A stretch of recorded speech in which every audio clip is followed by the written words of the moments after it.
So the first step is I matter and I'm doing this for myself and I have to do this. And if you're a mother, then I keep saying this, the fruit can be only as healthy as the tree. For parenting tips, celebrity interviews, recipes, conversations with experts, DIYs, and lots more. Subscribe to Kidsstoppress now. You know, you spoke so beautifully about the fact that the task is so huge that you feel kuch nahi hoga, it's too big a mountain to climb. How does having someone as an accountability partner help in that process? And how can one just snap out of it? Like you reached a point where, you know, there was a blip and you're like, okay, now or never. But for someone who doesn't touch wood to have that life-threatening moment, how can they still walk themselves to that mountain and help them? So, you know, the accountability partner, like you said, can really help because they can, like, there has to be ways to do it. But I think more than that is to have a supportive environment. In my case, because if I had to go to the gym, I had to, let's say, go to the physio, someone has to watch my baby. There has to be someone that is saying, Tika, you need to go and do this, because if I have no one to take care of my child, how am I going to do it? Right? So I think the first thing is actually the supportive environment, because if you are constantly facing friction, that, you know, and I see this a lot with women, oh, you know, today I can't do it because there are guests coming, my mother-in-law said to do this, someone said to do that, something is happening, this puja is happening. It's non-stop. Where women in India have decided that I come last. I am like at the bottom. My health is at the bottom. Everything else matters. Even a guest coming to my house, or, you know, I have guests staying with me. All these things seem to take precedent. Until it doesn't matter then if you have an accountability partner, because you're going to give them the same excuse. So the first step is I matter and I'm doing this for myself and I have to do this. And if you're a mother, then I keep saying this, the fruit can be only as healthy as the tree. Or like they say on a plane, right? Put on your mask first. Because when I was injured, I couldn't even take care of my child. I had to get someone else to. That's when I had to get a nanny. Because before that I did everything myself. But if I can't lift him and I can't get out of a bed, who's going to take care of him?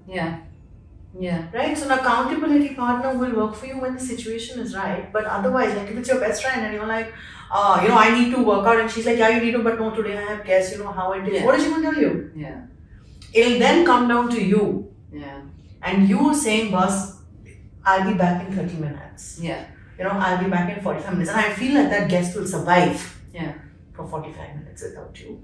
But that is about saying, hey, I matter and I come first. My health matters. And the thing I like to tell people to say to themselves is when you don't do it and you make all these excuses, just try saying to yourself, my health does not matter. And see how that feels. And if that feels right to you, okay. But in most cases, it won't. Or the guest is more important than my health. Interesting. You know, or this dinner is more important, or whatever. You know, whatever it is.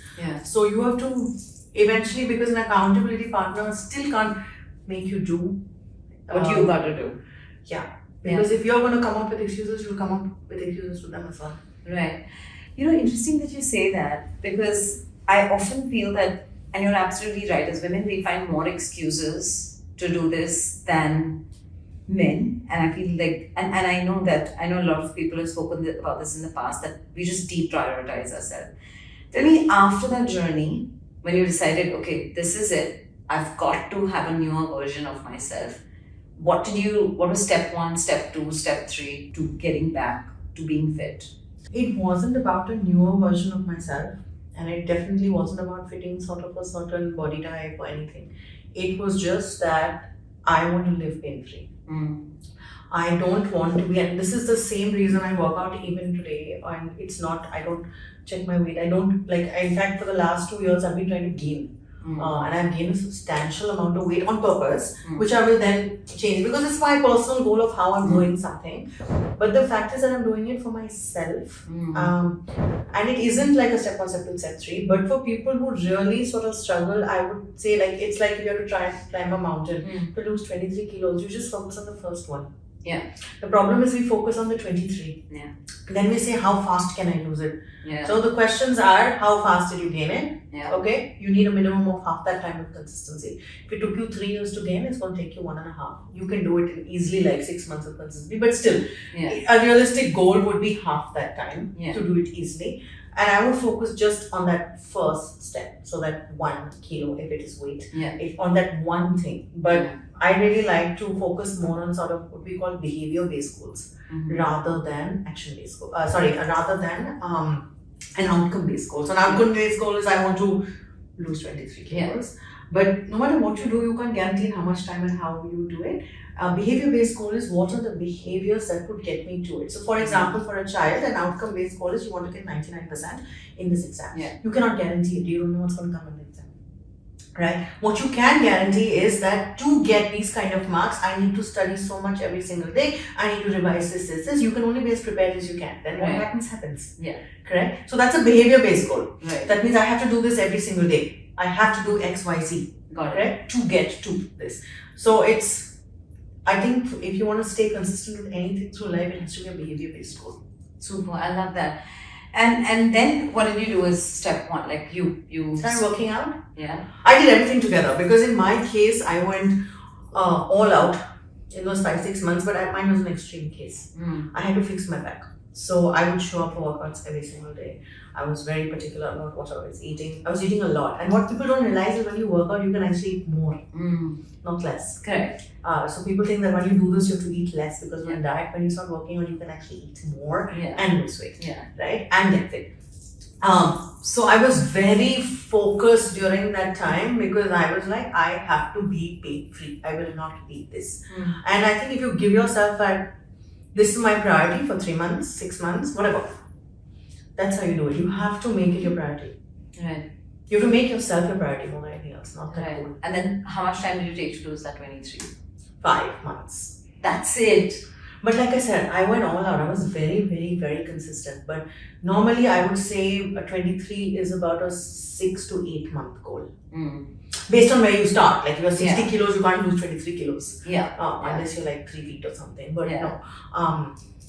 I find it so interesting that you say that. So, we're two very different sort of people. I've always, and I love workout, and you obviously know that, and I'm a huge fitness junkie. So someone who's worked out, been an athlete, took a break. Very long break, PCOS, did not address it when I think, and I think it's a little bit of your doctor as well. I think I wish he would have told you a little bit earlier that okay, maybe you could do this. But doctors still say that. Yeah. When it's okay when you get pregnant, we hear it all the time. And there's someone like me who's been, like I know with my first salary, Simran, which was back in maybe 20 years ago, and I was making 15,000 rupees, I invested all of it in a gym. Yeah, I used to make 20,000, 15,000 as well. My first salary. And I invested all of that in an annual gym membership. And all my friends like, are you crazy? We can drink, we can party, we can have so much more fun. Why are you doing this? And I was like, no, you know what? This means something to me. And I've stayed consistent.